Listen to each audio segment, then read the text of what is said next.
Mga higala, maayong udto kanihong tanan. Magahiskot kita sa pulong sa Dios.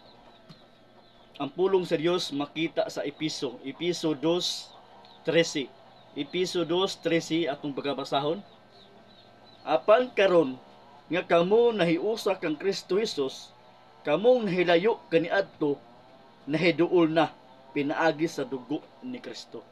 Kung basahon pag-usab, apan karon nga kamo nahiusa kang Kristo Jesus, kamong nahilayo kaniadto, nahiduol na pinaagi sa dugo ni Kristo.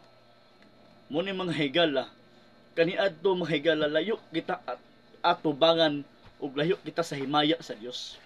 Mao ba itong ingon sa Roma 3:23, sanglit nakasala ang tanan ug nahilayo sa himaya sa Dios. Tungod sa sala higala, nahilayo kita sa himaya sa Dios. Apan tungod sa gugma sa Dios, iyang gihatag ang iyang anak, ang iyang bugtong anak nga mao si Kristo. Maoy nagluwas nato.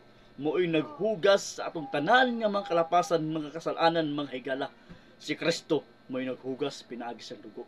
Mo na mga higala, layo kita kaniadto sa himaya sa Dios ug pinaagi kang Kristo Jesus, nahiusa kita ug nahiduol kita sa himaya sa Dios tungod kang Kristo Jesus.